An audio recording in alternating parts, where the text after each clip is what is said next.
Hello everyone, welcome back to this new videos. दोस्तों, स्वागत है आप सभी का इस बूस्टर सीरीज में। बहुत ही महत्वपूर्ण सीरीज है। इसमें हम लोग बात करते हैं साथियों टेस्ट सीरीज और पीवाईक्यू का कंप्लीट निचोड़। और हमें बार बार कह रहे हैं कि प्रश्न यहीं से आएंगे। क्यों कहते हैं कि जो भी साथी अब तक लेक्चर देख चुके हैं उन्हें ये चीज़ महसूस हो गया होगा कि किस तरीके से ये शॉर्ट नोट्स बनाए जाते हैं और कैसे प्रश्न आते हैं। तो साथियों, जो साथी ने उन्हें भी मैं बता दूँ कि इसका आपको सबसे पहले तो नोट्स बनाते चलना है। क्या करना है कि नोट्स बनाते चलना है। इसमें सभी सब्जेक्ट कवर है, मिक्स करके रहता है। जिस तरीके से आपका पेपर रहता है, कभी भी कोई भी किसी भी टॉपिक से आपको आ सकता है, इसलिए सेगमेंट वाइज नहीं करा रहे हैं।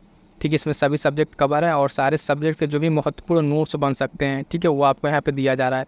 तो आपके अपकमिंग PPPCS एग्जाम्स हो, RO उसके लिए एकदम रामबाण ये सीरीज है। तो आई होप सो कि आपको ये चीज़ें समझ में आ रही होंगी और आप लोग नोट्स बना रहे हैं। फटाफट से देखते हैं। देखिए, एक चीज़ बता दें कि बहुत ज़्यादा नहीं करते हैं, छोटे छोटे वीडियो में बताते हैं आपको। ठीक है ना। एक दिन अल्टरनेट पे आपको वीडियो मिल जाती है या फिर आगे कोशिश करेंगे कि आपको डेली वीडियो मिल जाए। लेकिन यहाँ पे क्या है कि छोटा छोटा रहेगा तो आपको पढ़ने में आसानी और नोट्स बनाने में आसानी होगी। PDF के लिए बता दें कि आप टेलीग्राम चैनल ज्वाइन कर लीजिएगा, लिंक डिस्क्रिप्शन में, वहाँ से आपको इसकी PDF मिल जाएगी। ठीक है, चलिए फटाफट से स्टार्ट करते हैं आज के अपने सेशन को। तो चलिए नेक्स्ट है कि इम्पोर्टेंट पॉइंट, भारत के प्राकृतिक जो है विश्व धरोहर स्थल। ठीक है, भारत के जो प्राकृतिक विश्व धरोहर स्थल है उनके बारे में देखते हैं वो क्या क्या इंपॉर्टेंट है। तो यहाँ पे पहला है कि काजीरंगा राष्ट्रीय उद्यान, याद रखें कहाँ पर, असम में। ठीक है, मोस्ट इंपॉर्टेंट है, कितनी बार से भी एग्जाम से पूछा जा चुका है। काजीरंगा राष्ट्रीय उद्यान असम। मानस वन्य जीव अभ्यारण्य, ठीक है, मानस वन्य जीव अभ्यारण्य कहाँ पर है, असम में है। ये भी याद रखना है, मानस क्या है, असम में। नेक्स्ट देखेंगे केवलादेव राष्ट्रीय उद्यान, इंपॉर्टेंट है। केवलादेव राष्ट्रीय उद्यान जो है भरतपुर राजस्थान में, कहाँ पर, भरतपुर राजस्थान में। इंपॉर्टेंट है, सारे पॉइंट्स आप इसको ऐसे नोट करते चलिएगा। सुंदरवन राष्ट्रीय उद्यान, ठीक है, सुंदरवन राष्ट्रीय उद्यान जो है कहाँ पर, पश्चिम बंगाल में। और नंदा देवी और फूलों की घाटी, ठीक है, फूलों की घाटी और नंदा देवी कहाँ पर, उत्तराखंड। कितनी बार ये क्वेश्चन पूछा और PCS RO में, ठीक है, और डिफरेंट तरह के एग्जाम में कि ठीक है फूलों की घाटी कहाँ पर है, तो उत्तराखंड। और नंदा देवी, ठीक है, उत्तराखंड। ध्यान रखेंगे क्या हम लोग पढ़ा है, प्राकृतिक जो है विश्व धरोहर स्थल की हम लोग बात कर रहे हैं। पश्चिमी घाट, ठीक है, पश्चिमी घाट देखेंगे केरल, तमिलनाडु, कर्नाटक, महाराष्ट्र, गोवा, गुजरात। इस वाले रीजन में क्या है, पश्चिमी घाट। ये पूरा आप जैसे देखते हैं भारत का नक्शा, जब ये देखेंगे भारत, ठीक है, तो इस साइड से जो पूरा रीजन है गुजरात से लिए हुए यहाँ तक केरल तक, ठीक है, तो ये पश्चिमी घाट वाला है हिस्सा भी काफ़ी रिच बायोडाइवर्सिटी वाला रीजन है। ठीक है, ग्रेट हिमालय, ठीक है, ग्रेट हिमालयन राष्ट्रीय उद्यान कहाँ पर, हिमाचल प्रदेश। ठीक है, इंपॉर्टेंट है, कहाँ पर, हिमाचल प्रदेश। अगला अब यहाँ से पॉलिटी का कुछ है, बहुत ही महत्वपूर्ण है। यहाँ से हर बार एग्जाम पे क्वेश्चन बनते हैं, या तो आपको मैच करने के लिए दे देता है या फिर पूछता है कि निम्नलिखित में से कौन सा गलत है। तो भारत के संविधान की जो अनुसूचियाँ हैं, ठीक है, 12 अनुसूचियाँ। ठीक, ओरिजिनल में हमारे पास कितनी अनुसूचियाँ थी, 8 अनुसूचियाँ थी। ठीक है, बाद में अमेंडमेंट करके इसमें 4 अनुसूचियाँ और जोड़ी गई हैं। किस ईयर में जोड़ी गई हैं, कौन कौन सी अनुसूची है, उसका क्या रिलेवेंस है, सब देखेंगे। लेकिन बहुत ही महत्वपूर्ण है, ध्यान से देखते चलिए गए सारी अनुसूची के बारे में। ठीक है, 1 बाय 1 करके। पहली अनुसूची, इसी तरीके से संविधान के जो भाग हैं, पार्ट्स हैं, आर्टिकल हैं कुछ, वो सब भी महत्वपूर्ण है। तो उन सबको आगे लेक्चर में आएगा, वहाँ नोट्स में देखेंगे। फिलहाल तो यहाँ पे देखिए पहली अनुसूची। पहली अनुसूची में क्या किया गया, देश और 28 राज्यों का उल्लेख है। संविधान की पहली अनुसूची में क्या है, देश और 28 राज्यों का उल्लेख है। साथ ही साथ देखेंगे संविधान की दूसरी अनुसूची, बहुत ही महत्वपूर्ण है। दूसरी अनुसूची वेतन, भत्ते और पेंशन के बारे में बात किया गया दूसरी अनुसूची में। तीसरी अनुसूची में जो बात की गई है, शपथ संबंधित उल्लेख है। किससे संबंधित, शपथ संबंधित उल्लेख है अनुसूची 3 में। अनुसूची 4 क्या कह रहा है, चौथी अनुसूची जो है, चौथी अनुसूची में क्या है, राज्यसभा की सीटों का आवंटन। ठीक है, चौथी अनुसूची में किस चीज़ की बात की गई साथ में, तो ध्यान देंगे राज्यसभा के सीटों का आवंटन के बारे में बात किया गया है चौथी अनुसूची में। 5वीं अनुसूची, छठी तो बहुत ही महत्वपूर्ण, फ्रीक्वेंटली पूछा गया है ये। ठीक है, 5वीं अनुसूची और 6वीं अनुसूची एक साथ सारी अनुसूची यहाँ पे बता दे रहे हैं, ताकि एक सा नोट्स रहेगा तो आपको एक साथ सभी रिवाइज हो जाएगा और कन्फ्यूजन भी होगा। 5वीं अनुसूची में क्या कहा गया है, तो देखेंगे अनुसूचित जाति और जनजाति क्षेत्रों के प्रशासन का उल्लेख है। किसका, इसके प्रशासन का उल्लेख है। ठीक है, 5वीं अनुसूची है, तो अनुसूचित जाति और जनजाति के क्षेत्रों के प्रशासन के बारे में बात की गई है। साथ ही साथ 6वीं अनुसूची की अगर हम बात करें तो यहाँ पे 4 राज्य के, असम, त्रिपुरा, मेघालय और मिजोरम, यहाँ के जनजातीय प्रशासन के बारे में पूछा गया है। कई बार यहाँ पे क्वेश्चन किस तरीके से बनता है, चाहे देखेंगे PYQ में, तो असम, त्रिपुरा और मेघालय पूछ लेता है कि 6वीं अनुसूची में कौन सा राज्य नहीं है, तो चारों राज्य आपको रटे होने चाहिए। ठीक है, असम, त्रिपुरा, मेघालय और मिजोरम। ठीक है, असम, त्रिपुरा, मेघालय, मिजोरम, इसके एकदम रट जाइए। 6वीं अनुसूची का है और ये पूछता है बार बार ये क्वेश्चन यहाँ से। ठीक है, 7वीं अनुसूची में अगर बात करें, 7वीं अनुसूची में देखेंगे तो केंद्र और राज्यों के बीच शक्ति का बंटवारा, यानी कि तीनों शक्तियाँ समवर्ती सूची।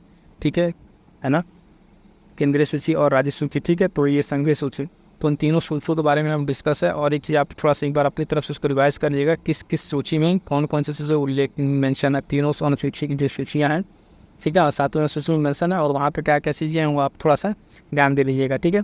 8वीं अनुसूची, ठीक है, इसमें 22 भाषाओं का उल्लेख है। 22 भाषाओं का उल्लेख है किसमें? 8वीं अनुसूची में, ठीक है। अब आ गए महत्वपूर्ण, यहाँ पे देखेंगे 9वीं अनुसूची। 9वीं अनुसूची क्या कह रहा है? 9वीं अनुसूची में देखेंगे तो भूमि सुधार संबंधित इसमें प्रावधान है, और ये पहला संविधान संशोधन 1951 में इसको ऐड किया गया था। तो हमने बताया कि मूल संविधान में 8 अनुसूचियाँ थी, 4 अनुसूचियाँ अलग से जोड़ी गई हैं, और टोटल कितनी हो गई हैं? 12 अनुसूचियाँ हो गई हैं। इन 12 में देखेंगे पहला जो कॉन्स्टिट्यूशन अमेंडमेंट के साथ जुड़ा है, प्रथम संविधान संशोधन 1951 में भूमि सुधार से संबंधित है। किससे? भूमि सुधार से संबंधित है। तो बहुत ही महत्वपूर्ण, इतनी बार ये पूछा गया। 9वीं अनुसूची मिलान करके भी दे देगा आपको, ऐसे भी करके दे देता है, ठीक है। आइए नेक्स्ट देखते हैं। नेक्स्ट है, ये भी बहुत महत्वपूर्ण है। यहाँ से चारों अनुसूची का रट जाइएगा, जैसे जिस तरीके से बता रहे हैं वहाँ से अगर आप एज इट इज़ कर लेंगे तो प्रीलिम्स नो डाउट है आपका नहीं रुकेगा, क्योंकि यहीं से क्वेश्चन घूम फिर के बनते हैं। और लास्ट के दिनों में, परीक्षा के अंतिम दिनों में हमारे पास रिवीजन के लिए कोई मटेरियल नहीं रहता, तो यही शॉर्ट नोट्स मटेरियल है जो आपको काम आएगा, ठीक है। देखिए 10वीं अनुसूची क्या है? दल बदल संबंधित। किससे दल बदल संबंधित है? जब भी आप कोई टेस्ट लगाएंगे, अभी जितना ही अभी 2 ही लेक्चर हुआ है, और यहाँ के जो भी आप सारे पॉइंट्स देखेंगे, अगर तो आप टेस्ट सीरीज लगाएंगे तो आप रैंडम आपको क्वेश्चन देखने शुरू हो गए होंगे। जो भी लोग जिनका लोग नोट्स बना कर रिवाइज कर रहे हैं, ठीक है, वो आगे चल के अभी कुछ दिन में उनको इसमें क्या होगा? अंतर महसूस होगा, क्योंकि सीधे सीधे क्वेश्चन बनेंगे, और आपके जो 5-10 क्वेश्चन से कम हो रहे थे आपको सीधे सीधे इम्प्रूव हो जाएंगे। बात कर रहे थे हम लोग 10वीं अनुसूची के बारे में, दल बदल संबंधित प्रावधान। इसमें क्या है? 52वां संविधान संशोधन है 1985 का, बहुत ही महत्वपूर्ण है ये। इस पर तुमने मेंस का क्वेश्चन भी कराया था, ठीक है, दल बदल कानून पे, क्योंकि बहुत ही हाल फिलहाल में इलेक्शन में चर्चा में रहा था। तो ध्यान दीजिएगा, 52वां संविधान संशोधन और 1985 का है ये, और इसमें दल बदल संबंधित बात की गई। 11वीं और 12वीं अनुसूची बहुत ही महत्वपूर्ण, जितना कहा जाए उतना कम है इसके बारे में, ठीक है। पंचायतों का प्रावधान किया गया। किसका प्रावधान किया गया साथियों? 11वीं अनुसूची में पंचायतों का प्रावधान है। और 73वां संविधान संशोधन 1992, ठीक है, 73वां संविधान संशोधन 1992 में ये चीज़ें हैं। उसके बाद से ध्यान दीजिएगा 12वीं अनुसूची, कौन सी? 12वीं अनुसूची में साथ ही साथ नगर निकायों के बारे में। तो ये कई बार रिवर्स करके पूछ लेता है, पंचायतों का प्रावधान और यहाँ पे नगर निकायों का प्रावधान, जिसको भूलना नहीं है, ठीक है, इसको भूलना नहीं है, क्योंकि ये बहुत ही महत्वपूर्ण है। ये भी इसका भी क्या इसमें है? 74वां संविधान संशोधन, 73 और 74वां संविधान संशोधन 1992, ठीक है, 1992 यानी 73, ठीक है, 74 और 73 दोनों संविधान संशोधन 11वीं 12वीं से रिलेटेड है। इसमें 3-4 बातें हमें क्या ध्यान रखनी है? जो बातें ध्यान रखनी है कि 11वीं अनुसूची में क्या जोड़ा गया, ठीक है, पंचायतों का प्रावधान, ठीक है, नगर निकायों का 12वीं अनुसूची में कौन सा संविधान संशोधन था? 74 1992, 73 1992, ठीक है। इस तरीके से अगला एक पॉइंट है, बहुत ही रैंडम ये क्वेश्चन पूछा हुआ है, ठीक। जापान के द्वीप, जापान छोटा सा द्वीप हमेशा चर्चा में, इसके और वही क्रम के जो 4-5 द्वीप है उसको देखिएगा, होन्शु द्वीप, होक्काइडो द्वीप, क्यूशु द्वीप और शिकोकू द्वीप, ठीक है। और ये इनका जो ये अरेंजमेंट है क्या है? नॉर्थ टू साउथ, ठीक है। अब ये नॉर्थ टू साउथ इनका अरेंजमेंट, पहले तो ये देखिए ये पहला अरेंजमेंट था कि इनके आकार के उसमें, ठीक है, सबसे बड़ा उसको छोटा इस तरीके से और वही क्रम में, ठीक। अब देखते हैं नॉर्थ टू साउथ इनका जो अरेंजमेंट है जापान के, अगर हम मैप की बात करें तो कुछ इस तरीके से रहता है मैप, ठीक है। तो वहाँ पे अगर ये देखते हैं, पहले तो साइज़ के बारे में हो गया, अब इसका नॉर्थ टू साउथ अरेंजमेंट देख लेते हैं। तो नॉर्थ टू साउथ का अरेंजमेंट अगर हम बात करेंगे तो होक्काइडो पहले द्वीप आएगा, होन्शु, फिर उसके बाद शिकोकू, क्यूशु और ओकिनावा, ठीक है। तो ये ध्यान रखिएगा जापान से रिलेटेड बहुत ही बेहतरीन क्वेश्चन है और पॉइंट है, यहाँ से कई क्वेश्चन बन जाते हैं। अब फिर से यहाँ पॉलिटी का थोड़ा सा है, बहुत ही महत्वपूर्ण ये भी है, ठीक है। अभी हम आपको इसमें बताए थे नागरिकता भाग 2 में है, संबंधित है अनुच्छेद, इससे कौन कौन सा अनुच्छेद है फटाफट से इसको एक बार देख लीजिए। अभी होता क्या है कि पॉलिटी के कुछ ऐसे टॉपिक्स हैं, ठीक है, ठीक है, टॉपिक्स या चैप्टर के लिए जिसको सब डिस्कस कर देते हैं, अभी हम उसको बता देंगे, है ना, कि कितने प्रीलिम्स के लिए कौन कौन से इंपॉर्टेंट पॉइंट्स है जहाँ से आपको पढ़ के डायरेक्ट क्वेश्चन मिलेंगे, वो चीज़ भी आपको डिस्कस कर देखते हैं, ठीक। तो उसको भी हम बता देंगे आपको। अब देखिए नागरिकता भाग 2 में क्या क्या है, अनुच्छेद 5, ठीक है, अनुच्छेद 5 क्या कह रहा है? संविधान के प्रारंभ होने पर जो नागरिकता है उसके बारे में बताया गया है। अनुच्छेद 6 के बारे में क्या कहा गया कि पाकिस्तान से भारत, कहाँ से? पाकिस्तान से भारत आने वाले व्यक्ति की नागरिकता के बारे में अनुच्छेद 6 में बताया गया है। उसके बाद से अनुच्छेद 7 है पाकिस्तान जाने वाले व्यक्ति की भारतीय नागरिकता। अनुच्छेद 8 में क्या है? 6वां 7वां क्या है? पाकिस्तान आने जाने से संबंधित है। 8वां का है विदेश में रहने वाले भारतीय मूल के व्यक्ति की नागरिकता, यानी जो भारतीय मूल के ओरिजिन के व्यक्ति हैं उनके बारे में। अनुच्छेद 9 में क्या बताया गया साथियों, भारतीय नागरिकता की समाप्ति कैसे टर्मिनेट हो जाएगा भारतीय नागरिकता, उसके बारे में बताया गया अनुच्छेद 9 में। ठीक, अनुच्छेद 10 क्या कहता है कि नागरिकता का बना रहना, किस तरीके से नागरिकता बनी रहेगी उसके बारे में। अनुच्छेद 11 क्या है कि नागरिकता संबंधी विधि नियम एवं कानून, क्योंकि विधि नियम एवं कानून इसमें है। ठीक है, तो ये चीज़ ध्यान रखेंगे। आप देखिए संविधान के कुछ ऐसे पार्ट्स हैं जिससे हमने आपको बता दिए, तो ये सब सारी चीज़ आपको थोड़ा सा पहले बोरिंग लग सकता है, ठीक है, नोट करना पड़ सकता है, लेकिन जैसे एक बार नोट कर लेंगे तो एक जगह आपको क्रिप्स नोट्स रहेगा, वो आपको बहुत हेल्प करेगा। यहाँ पे देखिए जैव निम्नकरणीय प्रदूषक कौन कौन से हैं, जैव निम्नकरणीय प्रदूषक कौन कौन से हैं, तो नाम याद रख लीजिएगा इनका। घरेलू अपशिष्ट, ठीक है, सीवेज, मलमूत्र, ठीक है, उसके बाद से कृषि के अवशेष, चमड़ा, ऊन, ठीक है, इस तरीके की चीज़ें जो है इसमें क्या आती हैं, जैव निम्नकरणीय प्रदूषक में आती हैं। ठीक है, आइए नेक्स्ट देखते हैं। हम देखिए यहाँ पे एक साथ आपको अकबर के द्वारा किए गए कुछ महत्वपूर्ण कार्य यहाँ पे देखिए, क्यों, क्योंकि यहाँ से क्वेश्चन बनते हैं, आपको दिख जाएंगे क्वेश्चन, बहुत ही इंपॉर्टेंट है। सन 1562 ईस्वी दास प्रथा का अंत होता है, किसका, दास प्रथा का अंत होता है 1562 ईस्वी।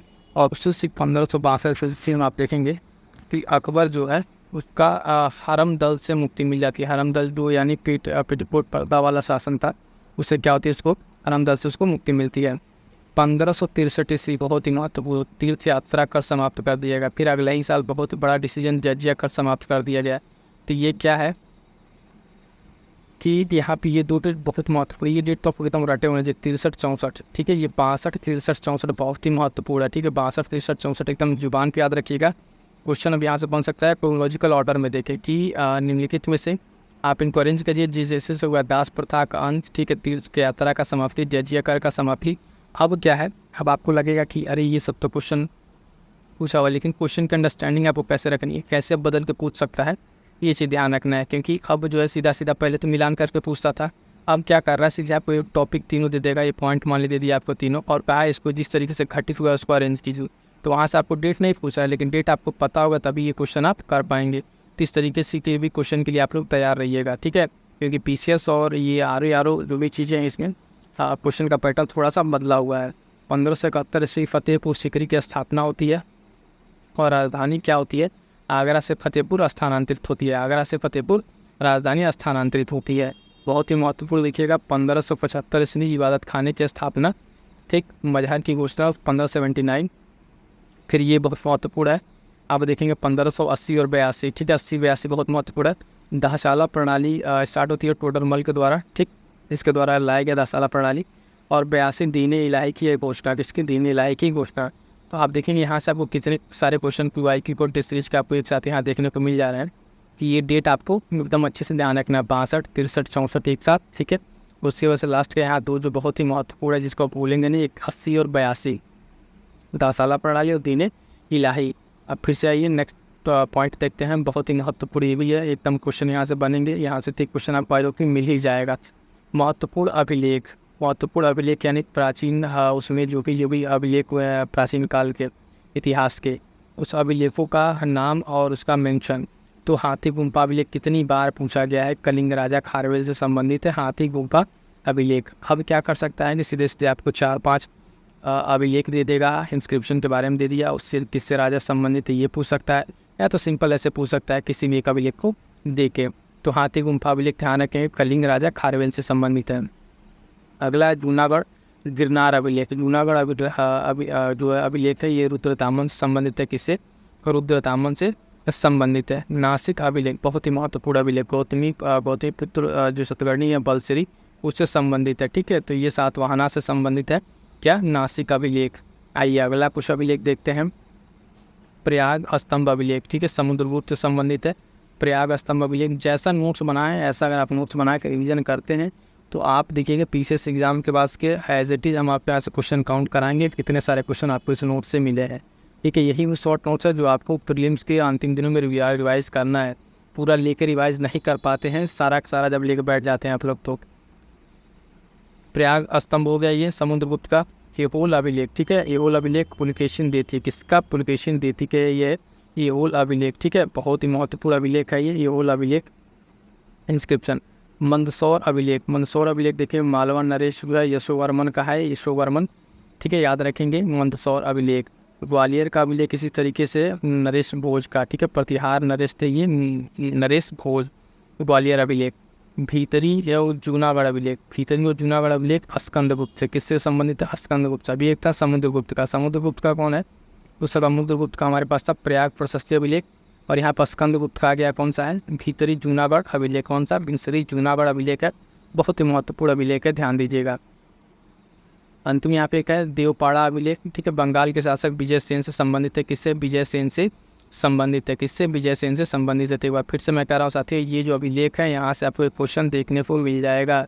ये 5-7 जो अभिलेख आपको दिख रहा है, इसको एकदम रट जाइएगा, जुबान पर होनी चाहिए आपके सारी अभिलेख कौन किससे संबंधित है, कौन किसके इसमें राजा है। अगला पॉइंट बहुत ही महत्वपूर्ण पॉइंट देखिएगा, गुप्तकालीन प्रशासनिक इकाई। क्या है ना कि प्राचीन से लेके और मध्यकालीन भारत में यहाँ पे जो प्रशासनिक इकाइयाँ रही हैं, ठीक है, प्रशासनिक इकाइयाँ जो भी उसमें टर्मिनोलॉजी है, वो सबको हमको धीरे धीरे नोट्स बना के देख लेना है, क्योंकि यहाँ से क्वेश्चन बनते हैं। यहाँ पे क्या है कि गुप्तकालीन पूछा हुआ है, ठीक है, गुप्तकालीन बताया जा रहा है। इसका डिसेंडिंग ऑर्डर आप देखेंगे, ठीक है, तो टॉप से बॉटम तक। तो सबसे पहले क्या आता है? देश या राष्ट्र, ठीक है, वहाँ पे भुक्ति जिसको कहते हैं। उसके बाद से टर्म आता है विषय का, विषय के बाद से आता है विधि, विधि के बाद से पेट, फिर ग्राम, यानी ग्राम सबसे निचला स्तर है। कौन सा है? सबसे निचला स्तर है। तो अगर हम यहाँ पे देखें, अगर आपको बताएं तो आप देखेंगे बॉटम लेवल पे कौन सा है? ग्राम है, ठीक, ग्राम। और सबसे टॉप लेवल पे कौन सा है? तो भुक्ति या राष्ट्र। बीच में क्या है? विषय, विधि और पेट। किसका क्या किस तरीके से पूछेगा? आपसे ऑर्डर पूछ लेगा कि इस क्रोनोलॉजिकल ऑर्डर में घटते से बढ़ते में लगाइए, ठीक है, या बढ़ते से घटते में लगाइए। इस तरीके से ऑर्डर आपको ये पूरा पॉइंट याद रटा होना चाहिए कि गुप्तकालीन प्रशासनिक इकाई में ये क्या क्या चीज़ें यहाँ पे मेंशन है। क्लियर है? चलो नेक्स्ट देखते हैं, कुछ मौर्यकालीन भी है। उससे पहले बाजिए फिर एक बहुत बेहतरीन टॉपिक सतत विकास लक्ष्य, के क्वेश्चन यहाँ से भी रहता है सतत विकास लक्ष्य के बारे में, ठीक है। तो एक चीज़ तो देखिए, पहले यहाँ पे हमने सारा नोट कर दिया है। उससे पहले थोड़ा सा हम आपको सतत विकास लक्ष्य के बारे में अगर बताएं तो ये सतत विकास लक्ष्य आप चाहे तो यहाँ से आप देख लीजिए, ठीक है ना, लेकिन आप वहाँ पर नोट्स के माध्यम से आपको वहाँ पे एक जगह नोट करके बता दिए हैं। ये हमने ऐसा नोट्स जो बनाया था वो इस तरीके से लक्ष्य को एकदम मेंशन करके, ठीक है। 17 विकास जो है SDG लक्ष्य है। पहला लक्ष्य क्या है? गरीबी उन्मूलन का। क्या है? गरीबी उन्मूलन। आप 3-3 4-4 का पेयर बना कैसे याद करेंगे? 4-4 एक साथ पढ़ेंगे, ठीक है, ये आपको जल्दी समझ में आ जाएगी। 4 का पेयर बना लीजिए, ठीक है। उसके बाद से आप इसको इस तरीके से याद कर लीजिए। दूसरे पे है शून्य भूखमरी। तीसरा लक्ष्य क्या है? अच्छा स्वास्थ्य और खुशहाली। लक्ष्य 4 क्या है? गुणवत्तापूर्ण शिक्षा। चारों के एक साथ कर लीजिए, चारों के एक बार फिर से रिवाइज कर लीजिए। गरीबी उन्मूलन, भूखमरी, ठीक है, अच्छा स्वास्थ्य, ठीक, गुणवत्तापूर्ण शिक्षा। फिर इसके बाद से 5, 6, 7, 8 देख लीजिए। 5, 6, 7, 8 में क्या है? 5वें पे क्या है? लैंगिक समानता, स्वच्छ जल और स्वच्छता। छठवां इसमें क्या है? सस्ती और स्वच्छ ऊर्जा। लक्ष्य 8 पे क्या है? अच्छा कार्य और आर्थिक विकास। क्या है? आर्थिक विकास। लक्ष्य 9 क्या है हमारा? उद्योग नवाचार और बुनियादी ढांचा। ये सब पॉइंट्स आपको मेंस में भी लिखने के काम आएंगे। क्या आएंगे? मेंस में आंसर राइटिंग करते समय आपको ये सारे पॉइंट बहुत ही हेल्प करेंगे कंक्लूजन और इंट्रोडक्शन लिखते टाइम। लक्ष्य 10 में क्या है? असमानता कम करना। यहाँ से तो डायरेक्ट पूछा ही हुआ है, PYQ में कई बार पूछा, इसलिए हम आपको एक साथ यहाँ दे चाहते तो आपको 2 ही 4 यहाँ पे SDG बता देते हैं जो पूछा हुआ है, ठीक है। अब तक 10 से 12, 13, 14, 15 कई बार पूछा हुआ है, रिपीटेड है, उतना ही बता दें, लेकिन एक बार आपको पूरा रिवाइज करा दिए, सारा लक्ष्य एक साथ दे दिए। असमानता का लक्ष्य जो है कम करना। 11वां क्या है? टिकाऊ शहर और समुदाय। 12वां क्या है? कि जिम्मेदारी, ठीक है, उपभोग और उत्पादन। इस तरीके से क्या करना है इसका? हाँ, ऐसे नोट्स बना लेना है, ठीक है। 13 देखिए बहुत ही महत्वपूर्ण है, जलवायु करण, क्लाइमेट चेंज से रिलेटेड है। 14 क्या है? लक्ष्य जल के नीचे जीवन के बारे में। और 15 भूमि पर जीवन। ये 3 तो बहुत ही महत्वपूर्ण है, ये PYQ में कई बार आपसे पूछ भी लिया गया है। अगला देखेंगे, भूमि पर जीवन हो गया। 15 लक्ष्य। 16 क्या है? शांति और न्याय मजबूत संस्थाएं। 17 लक्ष्य में क्या है? लक्ष्य प्राप्त करने के लिए साझेदारी, ठीक है, लक्ष्य प्राप्त करने के लिए क्या है? साझेदारी। तो ये बहुत ही महत्वपूर्ण हो जाता है, इस चीज़ को इतना ध्यान रखिएगा। छोटा छोटा करके ये सारे पॉइंट्स आप जैसे भी करके एकदम रट जाइएगा, आपको सस्टेनेबल डेवलपमेंट मेंस में भी काम आएगा और प्रीलिम्स में भी काम आएगा। अब आइए एक छोटा सा पॉइंट देखते हैं, बहुत ही बेहतरीन है, ये मौर्यकालीन से संबंधित है। देखिएगा, मौर्यकालीन से संबंधित मंत्री और या अधिकारी जो उसके प्रशासन के रहे हैं मौर्यकालीन, उसका यहाँ पे कुछ पॉइंट्स यहाँ पे नोट कर लीजिए। समाहर्ता क्या है? समाहर्ता टर्मिनोलॉजी सीधे सीधे दे के पूछेगा। समाहर्ता क्या है? तो आय के संग्रह करता है, यानी जो आप देखेंगे इनकम कलेक्ट करता था, मौर्यकालीन में उसको कहा जाता था समाहर्ता। तो विशेष तौर से ध्यान दीजिए किस काल का है ये, मौर्यकालीन है। यहाँ पे दूसरे तरीके से क्वेश्चन बन सकता है, तो आपको ABCD से करके दे दे, मिलान करने के लिए दे देगा, ठीक है, कि मिलान करके बताइए कौन किससे संबंधित है, या फिर डायरेक्ट टर्मोलॉजी पूछेगा कि इसका मतलब क्या है। सन्निधात्रा, सन्निधात्रा क्या है, राजकीय कोष का अध्यक्ष है, क्या है, राष्ट्रीय कोष का जो अध्यक्ष है वो, ठीक है, प्रशासता, ठीक है, कारागार का अध्यक्ष यहाँ पे, नायक जो है नगर रक्षा और अध्यक्ष यहाँ पे काम करता था। सीताध्यक्ष बहुत ही महत्वपूर्ण पॉइंट है, सीताध्यक्ष, सीता क्या है तो उस समय की एक राजकीय भूमि है, और सीताध्यक्ष क्या है, राजकीय भूमि, ठीक है, उसका संरक्षक जो है सीताध्यक्ष है। पांड्याध्यक्ष क्या है, वाणिज्य विभाग का प्रमुख, क्या है, वाणिज्य विभाग का प्रमुख ये है, इसको ध्यान रखेंगे। अब देखिए ये जो इतने पॉइंट्स हैं यहाँ से आपको क्वेश्चन मिल जाएंगे। क्या होता है कि ये जो मौर्यकालीन है यहाँ से एक क्वेश्चन बनता है, ये सारे पॉइंट्स आप याद रखें कौन क्या है। यहाँ पे सीता ध्यान रखेंगे, सीता जो मौर्यकालीन में जो राजकीय भूमि होती थी उसको सीता कहते थे, उसके अध्यक्ष को भूमि का संरक्षक, ठीक है। फिर यहाँ तक कंप्लीट हो गया है। यहाँ पे PYQ जो एग्जैक्ट पेपर है उसके सेगमेंट वाइज साइंस का भी स्टार्ट हो चुका है ना। ये इतने सारे सेशन आ चुके हैं प्रीलिम्स के, वो आप जाइए वहाँ पे PYQ में कीजिए, वहाँ पे एक एक क्वेश्चन को लेकर PYQ के सेगमेंट वाइज क्वेश्चन को डिटेल एनालिसिस किया जा रहा है। ये आपके लिए प्रीलिम्स एग्जाम्स के लिए बहुत ही हेल्पफुल है साथियों, तो इस सेशन को मिस मत कीजिएगा। साथ साथ UPSC प्रीलिम्स की टेस्ट सीरीज में जितने सारे टेस्ट सीरीज की वीडियोज़ आ गई हैं उनको जाकर एकदम देख डालिए, क्योंकि ये टेस्ट सीरीज हमने आपको शुरू में बता दिए हैं कि क्या क्या चीज़ें फॉलो करनी है। कि तो आप टेस्ट सीरीज लगाएंगे, PYQ लगाएंगे, ठीक है, और अपना शॉर्ट नोट्स, ठीक है, और घटना चाहिए, इतनी सारी चीज़ों को आप कवर अप कीजिए। और साथ साथ उत्तर प्रदेश स्पेशल को मिस ना कीजिएगा, उत्तर प्रदेश स्पेशल की वीडियोज़ आ गई हैं, ठीक है, बहुत सारे उसमें वीडियोज़ आ चुके हैं, और अगले 4 से 5 दिन में हो सके तो पूरा UP स्पेशल आपका कंप्लीट हो जाएगा।